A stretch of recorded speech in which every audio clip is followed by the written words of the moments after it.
Welcome back to Up Front. He's been fairly low profile since ending his bid for the presidency, but Governor Walker may have just offered us a hint at what his future holds. This is what he said last week at the Future Wisconsin Economic Summit. So we're committed not just over the next couple of years, for the next 3 years as I'm governor, if God willing, if in the future as voters you ask me to continue to stand for 4 more years after that, there's still a long ways into the future, even beyond that term and that focus, that we need to be planning for. So is Walker seriously thinking about running for a third term? We're asking political insider Scott Ross, the executive director of the liberal advocacy group One Wisconsin Now, and conservative Brian Fraley, president of Edge Messaging.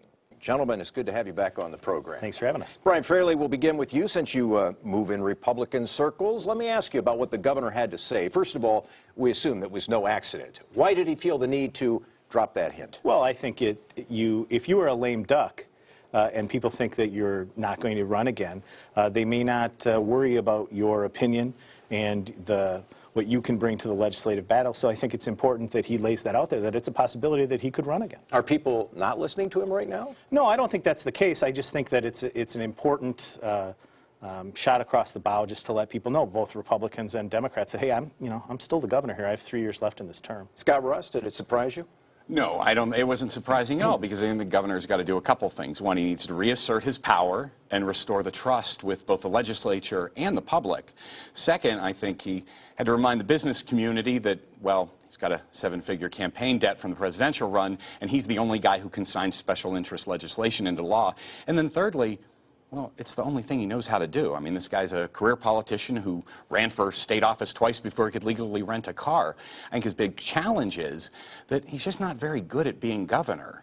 You know, our income is down. We've got 10,000 layoff notices have gone out so far this year. We're last in the Midwest in job creation.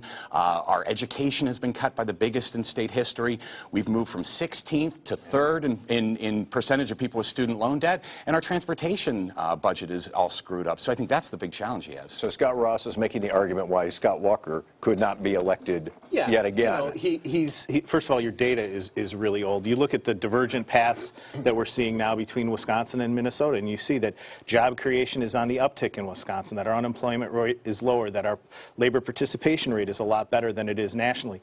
There are a lot of reasons why Scott Walker should be reelected in 3 years, should he choose to run. But let's be honest here.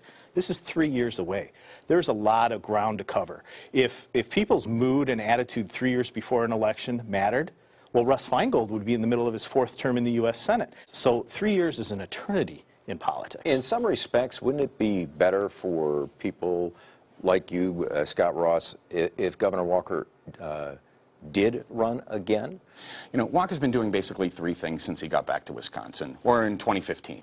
Signing whatever the Republican legislature sends him, doing his effort with social media, and keeping his head low. And I know Brian will agree with me on this one thing: tweeting ain't leading. The governor needs to get out there. He needs to do some work. He needs to restore that trust and faith that's been lost with the public. Well, I'm glad you say that, because, you know, there's a budget that'll be introduced, coming up in a year. There's a State of the State address. There's a spring legislative session where a lot of good things can still happen. And it is important that the Republicans know, both in the legislature and in the executive branch, that you need to continue to keep delivering, that you can't just rest on what was done. That Act 10 was great, but there are things we can do moving forward, like self-insure for state employees, for example. So I hope that you will embrace the conservative Republican agenda as it lays out over the next 3 years, because the Republicans are not just going to stand pat on what they've done. No, I think, listen, if we want to talk about the next budget, if Donald Trump continues to be your party's nominee for president, I think that Governor Walker is going to be in a completely different position come 2017, negotiating with Majority Leader Jen Schilling and Speaker Peter Barca, because he's toxic. You bring up a good point. You know, the governor possibly running in 3 years, it's not just a referendum on the incumbent. He has to run against somebody, and you guys got nobody. You got nobody under the age of 60 in your party who's leading and running for anything. Who would he run against? Would he run against Chris Abele, the Playboy? Was he going to spend his daddy's money after he beats Chris Larson? Is he going to run for governor? Is he going to be your nominee? I mean, the governor has to run against somebody, and the Democrats don't have anybody. They have no bench. Oh, the Democrats have county executives, they've got state legislators, and they've got Congress people who can absolutely step up to the plate. They have a lot fewer of them now than they had 6 years ago. If you're a betting man, does he run for another term in 2018? Ask me in a year. I can't tell you now. Because honestly, elections are won, especially on the top of the ticket, they are won in the third year of a term. What you do that third year really positions you for the re-election, and we're a year away from the third year. And what do you think? Will there be another run for office for the governor? Absolutely. I mean, that's all the governor's done in his adult life. So I absolutely expect the governor to run for a third term. Interestingly enough, if he actually were to win, right after he's inaugurated, he will officially have spent half his life in elected office.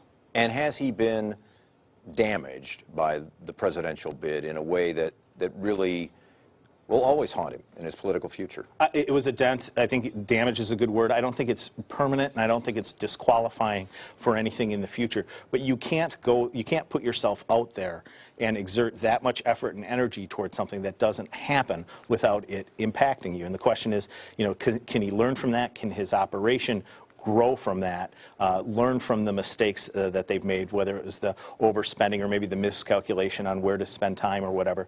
I think he can. He's a smart guy. He's in touch with the people of Wisconsin. So yeah, I think damaged a little bit, but it's not permanent. I got about 20 seconds left. I think, the election, if he runs again, is going to be a referendum on the secrecy, cronyism, incompetence, and corruption of his administration. On that, I think he'll fail. Scott Ross is with One Wisconsin Now. Brian Fraley with Edge Messaging. It's good to have you both back on the program. Thanks, Mike.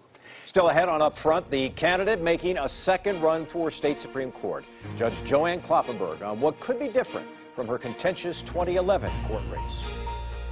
And for political news throughout the week, be sure to follow me at Mike Boucher on Twitter.